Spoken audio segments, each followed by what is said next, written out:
Excellent. It's wonderful to meet you. Thank you so much for taking a minute out today. I appreciate it. Absolutely. Thanks for having me. You bet. So before we get into your story and your good work, I want to know this. 5 years hmm ago, the pandemic was changing all hmm of our lives. One of the epicenters was in Italy. I mean, just everywhere it was changing lives. How did you get through that time period in 2020, and how has it affected you now in 2025? Amazing. Well, before I begin, full disclosure, I'm just visiting in Italy. I don't live there full time. Right, sure. So I wasn't there in Italy, but Okay. 2020, great question. So I was man, 2020 came off of about a year and a half of me like already diving into life change and transformation. So I'd done a lot of inner work and I also started to change a lot of my external life. So by 2020, I'd already sold my home, I'd sold my companies that I had spent 10 years building, and I was actually traveling the country in an RV. So I was relatively nomadic, relatively free, and in that way, it wasn't very impactful in my life, to be honest. It was obviously a shock. I was actually in the middle of leading a retreat. I had a group of, I don't know, I think it was about 10 or 12 people, and everyone was getting the notifications and like wasn't sure if their flights were going to be canceled. And, um, and then beyond that, a big part of my company at the time was doing in-person retreats. So that was a huge impact Yeah. when when that hit. And then obviously everyone wasn't gathering. So the in-person retreat business was pretty much went to zero. But it was actually really great because for the first time in my career, I transitioned to almost entirely online, Hmm. and it forced me to make that change. And so I started creating these online programs and online coaching, and I still do that today, which allows me to do what I'm doing now, which is traveling the world and currently in Italy. So um, yeah, it was obviously a wild time. I At the time, because I was nomadic, I was living in many different areas of the country, so I got to see in real time like how different populations were reacting completely differently. Yeah. Ultimately, I landed up in Austin, Texas, in the fall of 2020, Yeah. and pretty much wide open, to be honest. It was like pretty, people were out living their lives, and that's actually why I decided to stay. There wasn't a ton of fear, there wasn't a ton of like lockdown energy. Everyone was feeling pretty free, and with personal responsibility, but also they were living life. And so that's when I moved to Austin at the end of 2020. I'm in Kansas City, and it's funny because it was almost half and half. There was half the people that were hmm responding, the other half weren't. So it's interesting. Whereas if you had a place like, um, if you were like in Florida, it was like it was wide open. It was wild Yep. how all of it happened. So, Yep. hmm so hmm let's get to the heart and soul of what you do on a daily basis. And to do that, I'm going to Yeah. put you in front of a bunch of 12-year-olds, career day. The kid in the back of the room that's curious is like, "Hey, what do you do for a living?" What's your answer? Yeah. Oh man, I love this. Um, at a 12-year-old kid level, I would say I should probably say the same thing to adults. I would say I help individuals like your mom and dad um, release the stories in their head that are holding them back from living the life that they actually desire. And I do that through just helping them out with the stories that they tell themselves. And a big part of my work, honestly, is just helping people release the things that they carry, the heavy burdens, the limiting stories of I can't do this or I can't do that or that's not for me. And so the short answer is I just help people live a better life, a happier life, a more joyful life, a more fulfilled life. And Uh, specifically, I usually work with people that have had some level of success in the material world. What I mean by that is they've had some success in career where they've made some money and they realize like that's actually not going to get them to happiness. That's not going to get them to fulfillment. Because I did that and I did it really hard early in my 20s and 30s and I burnt out. Yeah. And I found out the hard way that like this life of just shooting for more dollars in the bank account isn't going to get me to fill that hole, that void of like, there's got to be something more here. So, Yeah. So let me ask you this. What did you want to be at 12 years old? What was your dream job? to be honest, I wanted to be a pilot. Okay. My dad was a commercial airline pilot. I had flown in and I had actually flown planes from a very young age. He would put me in the cockpit and I would just fly them. We flew all sorts of things and Um, I grew up, he was a private pilot for a while and he flew jets. And so I get to fly in these multi-million dollar jets. And then when he switched over to being an airline pilot, my mom had to tell me, he's like, this private jet thing isn't normal. And it was almost like like setting me up to realize that we're not going to try flying these private jets all over the world anymore, which was like a wild, wild thing. So I wanted to be a pilot because that's what my dad was, and I loved the experience.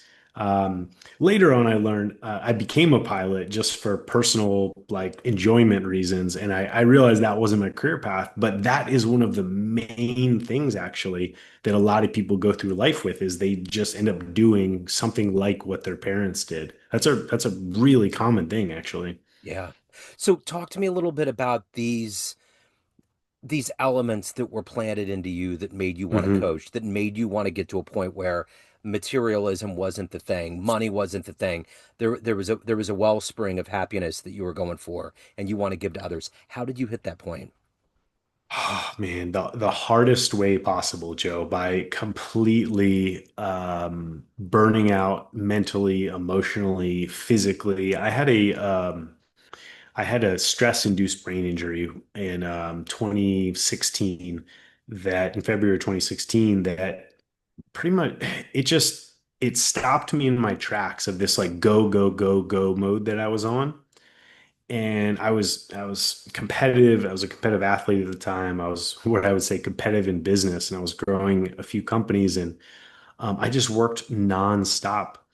I was I was married at the time, but my wife and relationship were so far down the priority list that it didn't even feel like I was married. Wow. I was about as stressed out as you could ever imagine. I did this kind of short tangent here. I did some like blood work as I was recovering from all this injury and this healing process. And this guy's sitting down with me and saying, "Look, your adrenals are wrecked." He's like, "This is one of the worst readings I've ever seen, and not just for a 35-year-old, but like ever." And so so yeah, I basically my life blew up. I blew up my own life, and through that, I actually for the first time in my life threw up my arms, and I was just like, okay, I thought I was in control of all of this, and it all was coming burning and crashing down. I ended up getting divorced. Again, sold my companies, and I thought I was going bankrupt in that process. Fortunately, I had a mentor that was just like encouraging me to sell them, but my life was pretty much burning down Yeah. and I was in a lot of pain and it was enough for me to ask for help. So I started asking for help. I started being open to it. And, I went through a lot of inner self-development, a lot of stuff that I now coach and do today. I was going through from 2017 through 2020, pretty Wow. much. hmm So who was that inspirational force? Who was that hero that helped you find yourself and what you're doing today? Yeah, one of the first ones was a friend of mine actually now. His name's Mike Bledsoe, and he was well known in the fitness and wellness space. And I had a few fitness and wellness companies, and I was at this mastermind for people in this space for entrepreneurs. And I remember very clearly everyone was like all buttoned up. and wearing like sport jackets, and it's a business conference, entrepreneur conference. And then Mike is out in the sun. This is a event that took place in Austin, Texas. He's out in the sun, shirtless during a break, and just huge smile on his face. And I remember thinking, even before I met him, I was like, I didn't know who he was, but I remember thinking, I was like, this guy's here at a conference, but he is so happy. He's so himself. It was so different than a lot of the energy of a lot of other people were like trying to get something from someone or to get somewhere or seemed uncomfortable in themselves. But he was just here, just doing his own thing and really happy with where he was at. And I talked to him, and he shared with me like some of the work he had done. And this was at a point where I was completely burnt out and I was ready to just throw in the towel on anything. And so I started diving in. I started doing mindset work and emotional work and a lot of this like inner developmental work that I do now. So he was one of the first ones that showed me like a model of something different. Because I was that guy. I was all buttoned up, all tight. I was trying to look the part Yeah. and meanwhile trying to impress everyone. And meanwhile just like turmoil inside. So what was the first client that you had? What was the moment that you knew coaching was it? You can change lives, you can impart what you went through, and you can help people get to that Yeah. place. Yeah, it's still like a even the title of like coach and mentor is like still a hard thing for me to wear. Yeah. And definitely back then it was. And I was laughing because the first person that ever hired me as a coach, she actually begged me. She begged me to work with her, and I was just like, "Hey, look, I don't do this." And she found me online. I used to be very public about my personal story. This was like as I was going through transformation. I was being taught and mentored in some of these different modalities, but I didn't feel I was ready to like help someone else with it. I felt like I was just new out of it. And, Jess, she's just like, look, I'll do whatever. She's like, you just tell me how much, I'll do whatever. She's like, I know I need to work with you. And so finally, after her like polling me, I finally said, okay, like I'll think about how much. And I probably just way just underpriced everything. It was super low, but uh, I was so humbled by like her energy of like how like what she saw in me. And I didn't yet see it in myself, but yeah, Jess is the reason why I really started taking on clients. And in that process, right away, I realized I was like, wow, I'm actually pretty good at this just from the result of like what was being reflected back at me. And so over time, got more and more confident in what I was doing. But yeah, thank you, Right Jess, on. for making it happen. Yeah. So let me ask you this. The one thing about coaching and mentoring is that it's a constant lifelong process of learning and Hmm. getting better. Hmm. So along those lines, if you could meet one person on the planet right now that might help you, further you on your journey, somebody that inspires you, you could ask questions to, who would you love to meet and talk to? Hmm. Wow.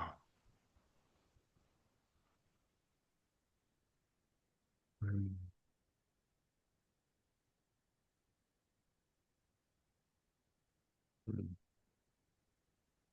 This one has probably been said before, but it's someone that I've really held in a high esteem through my whole personal development journey. And it's someone who really see, believe it or not, a lot of myself in, Yeah. just way more immature. And it's actually Tony Robbins. Yeah. I'm just so inspired by his energy and the amount that he gives. And that's something that I aspire to, is that level of like generosity and like continuing to serve. And the way he does it is so inspiring. I know I have that level of fire in me, but still maturing it for sure. Yeah. And mhm. I remember growing up and seeing him during that first wave of kind of the personal development. Hmm. And you always think it's going to be something that's going to fade away, but Tony has always remained relevant. He's always gotten stronger. You Hmm. know, he's been untainted by any of the things that tend to take Hmm. people down. He just always has been really good about being an evolved human and doing it for the right reasons, you know. Hmm. Um, yeah, no, go ahead. Which is like one of the things that I admire most is longevity. Yeah, Like when someone is in the game for that long and continuing to sharpen, like you said, is like it's a lifelong path and journey, and I'm continuously improving myself. But it's like to be relevant for that long, you are sharp, you're on it. yeah. There was Hmm. I just got back from vacation this weekend. I went to Eureka Springs, Arkansas, and there was a band up there, and it was a bunch of old dudes just playing covers. And I remember when I was younger and I would catch those dudes and I would think, oh, you know, just a bunch of old dudes playing cover songs. But now that I'm becoming an old guy, I realize those are the ones that I admire the most because they literally are not going to let the Hmm. dream go. You know, it's not Hmm. their paycheck. You know, Hmm. they don't have to do it. There's maybe, you know, 10 to 20 people, maybe a quarter of them clap at the end of a song, but they're doing it because that dream's not going away inside of them, Hmm. you know? And there's something to be said with what you're saying about longevity. They are not going to ever let that dream die. And that to me holds the most valor, Hmm. you know? Yeah, I feel that so much. This was actually a business mentor that I had. One of my early business mentors would say to me, he's like, Chris, the only thing that separates successful from not successful is the successful just stay in the game. They stay in the arena. That's it. Yeah, And they may not get successful in the way or the timeline that they imagine they will, but they will. Like just being in the game is success. Like those guys playing is success for them. I mean, and maybe they won't play the stages that they once thought they would, but yeah, I imagine if you ask them like what they get out of that is it's like life changing. It makes yeah, their life alive. yeah. And that's success to me. And so I'm like, I'm just going to keep staying in doing the things I love doing. And it just keeps getting better when I do that. Absolutely, for sure. So let me ask you this. What is it that gets you up every day to change lives? I mean, getting in the middle of what people need to heal and fix and Mhm. do can be heavy. So how do you Mhm. A, protect yourself, B, what motivates you to do that? And you have to be very cognizant of your soul and your life. How do you kind of Mhm. balance all of that every day? Hmm. There's a teaching that has stuck with me, and I'm sure it can be attributed to many different people. And um, I actually got it from a Lakota chief, and he says the intention should be to leave every space better than you found it, to leave this earth better than you found it. And I as crazy as it sounds, like that's what drives me. One, because I just had my first child. My daughter is 1 year and 8 months now. Yeah, And now it feels real. It feels real to leave a better place to her yeah, than I came into or my parents came into or before them. And so, man, I wouldn't have said it the same way even a few years ago, but the level of gratitude for the blessings that I have is I mean, it's infinite because I'm sitting here and I believe I have everything that I could ever want, need, whatever. I could have some ego desires, but whatever. I have everything. yeah, I have a loving family. I have every material thing that I could possibly need. And and I feel like when we have that realization, there's nothing else to do but give it back and to support others. And and I'm not saying I'm perfect. There's definitely days I worry about, oh, money this and oh, world politics this and all these. I still worry and I still stress, but at the end of the day, I feel so blessed with my life that there's really no other option for me. yeah, And I feel through through hundreds of probably thousands of hours of like one-on-one facilitation with people, I've come face to face with the pain and the internal battles that so many people are facing. And so I know that every single person walking around has some internal battle that we will know nothing about. And so when I can feel that, when I can have empathy and compassion for that, it's almost impossible for me to not reach out a hand and support when I can, where it's welcome. And that's really what I care about, honestly. And yeah, there,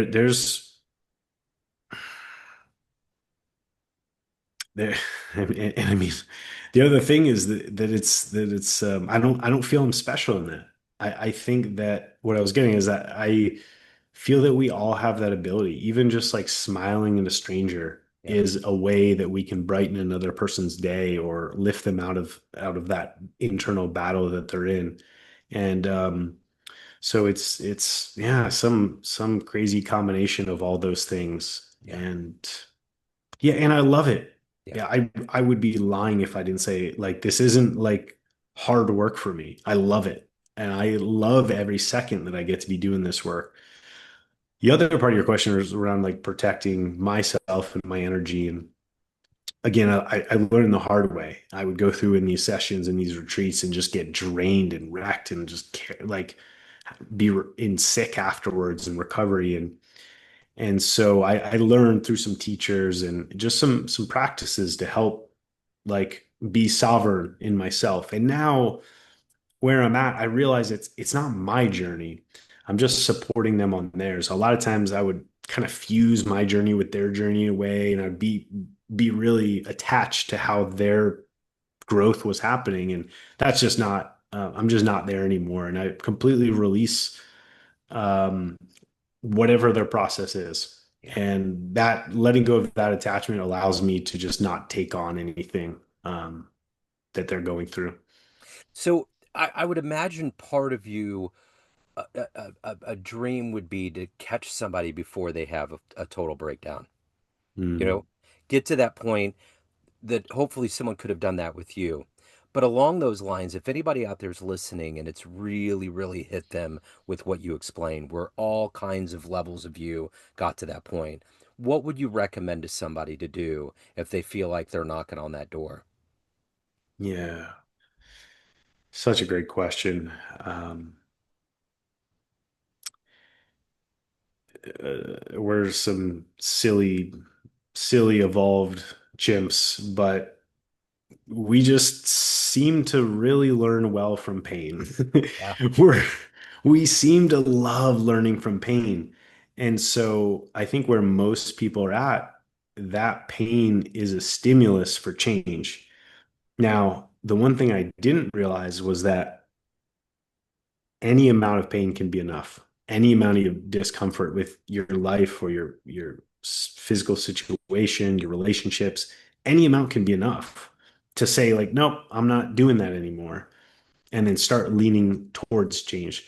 And so if someone is listening, I mean, just like where I was, help support and transformation, complete life rewrite is one ask for help away.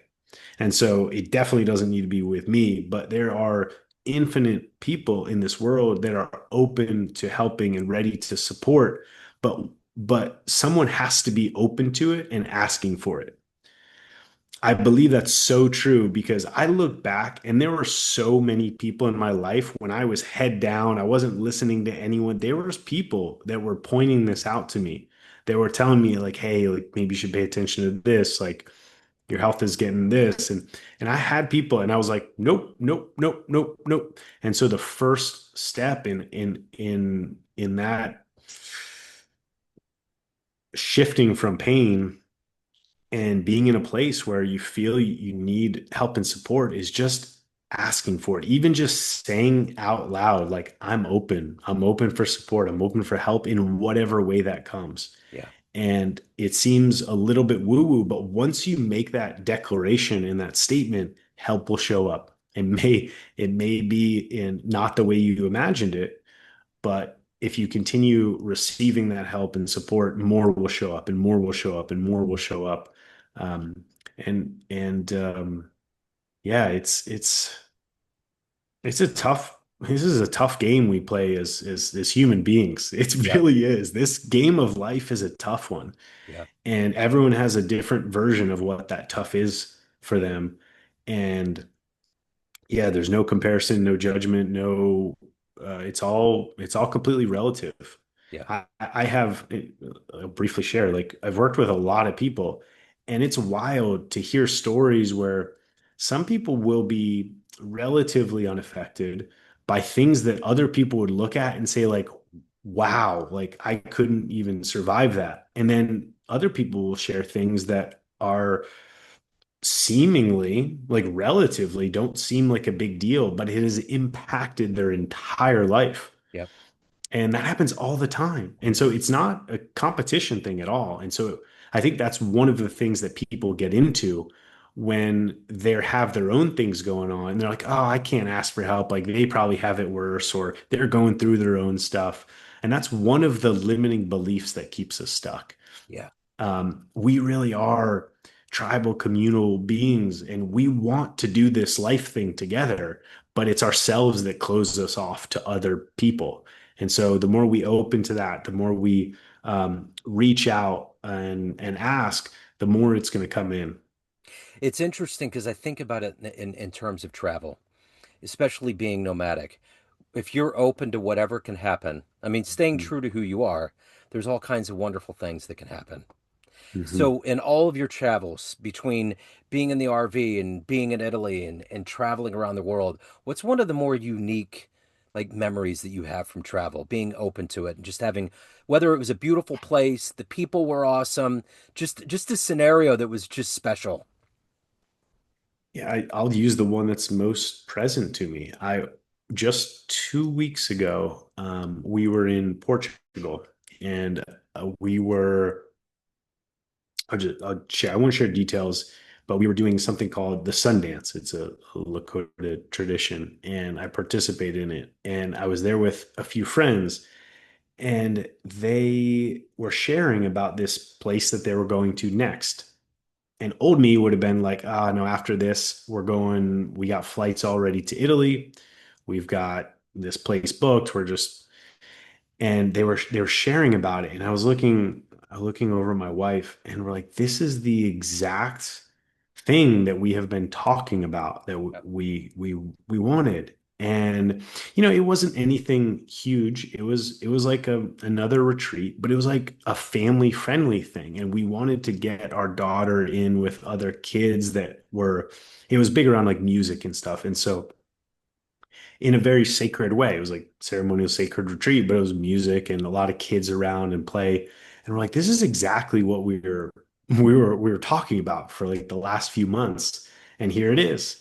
And so I got on my phone. I was like, man, I can cancel the flights. Yeah, I can change the reservation. Yeah, I can move. I was like, okay, here we are. And so we spent a week in another place in Portugal, completely synchronistic, and it was so beautiful. And actually, we realized afterwards, my wife was the one that really needed to be there. And without sharing too much of her personal story, Sure. she was a first time mother, and she's still in that process. But like this retreat, being around the other mothers, being around how the family was so integrated, she had like a whole new level of realization and embodiment of her, like her power as a mother. And so we're like, okay, that's exactly why we needed to be here. Yeah. And that never would have happened Yeah. had we not just been open to it. And so that Yeah. was literally just 2 weeks ago. That's cool. That's very cool. Mhm. So, of all of this that you've experienced in your life, the evolution you've been through, ultimately, when you look back on everything that's going on, what are you the proudest of? Hmm.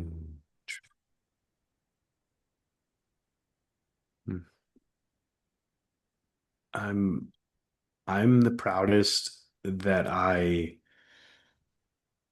became the man that I always thought myself to be. And I thought was possible. And what I mean by that doesn't have anything to do with achievements.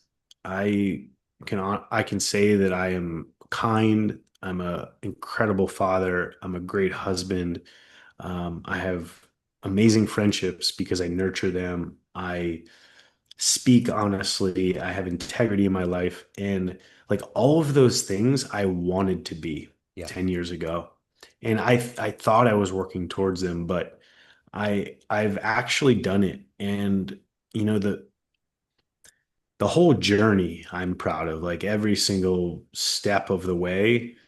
It didn't feel like I was doing well, to be honest. Like I felt like I was wrecking my life. I felt like I was ruining and you know, most people would probably agree with me. Like the actions I was taking, it felt like I was just going down into a hole. And in a way I was, but to come out on the other side. And I'm proud that I honestly kept going because there was many times, I mean, between the yeah, I mean, between the health issues and the business issues after that, and then the divorce after that, and like there were so many moments where I was just like, I wanted to throw in the towel and give up, but I was just like, what does that even mean? So I Yeah. just kept going. And so, in the same way, I'm admiring Tony Robbins for like staying in the game and in that level of longevity is like, in a way, that's what I'm proud of in myself is just like to keep going and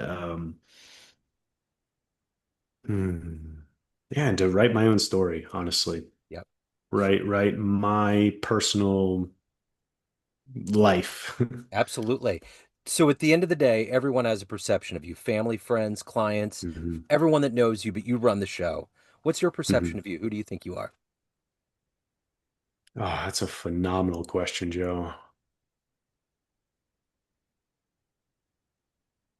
A lot of it I just shared. Yeah, of course. I Yeah. yeah, I really believe that I have a large, loving heart that I really truly care about people. That I am a great father, a great son, a great husband, a great friend, that I do my best to do the right thing, that I am committed to learning from my mistakes, that I'm committed to being open, that I'm committed to being wrong. And yeah, I really believe that I am and continuing to be the man that I admire and that I believe that I am inside. So, Right yeah, on. So if anybody wants to learn more about 13 Pines, what you're doing, any of the great work, have any questions, where's the best place to go? amazing. Thank you. For 13 Pines, it's 13pines.com, all spelled out. So like 13 THR. Yeah, you got it. We actually just launched a new program today, so perfect timing. It's like a 9 week men's initiation foundation program. It's men's work, like everything that we all wish we knew from day one. We put it in there. So 13pines.com, and then chrismarhefka.com is my personal site. That's where you can find anything that I'm doing. And I don't know if we'll put that in the show notes. I Yes. oftentimes will spell it. Okay, cool. It's Yeah. in the show notes. Yeah. I'll put it in there. It's so great to run into a fellow Shaka Sicilian. So it's great. Isn't that wild, It's dude? wild. Just That's looking to wild. get new clients to your business through cold calling or email marketing. At Agency Y, they envision a world in which small and big companies have equal chances to win new customers in the market. Their purpose is to bring parity and reduce the gap between large and small firms with the help of their cold calling and cold email marketing services. Use the code Joe Dimino 10 at www.agencyyy.org/coldcallingjoe.php or www.agencyyy.org/emailmarketingjoe.php to get 10% off your first order. This is Joe Dimino of Neon Jazz and Famous Interviews, and I stand behind Agency Y to meet your business dreams.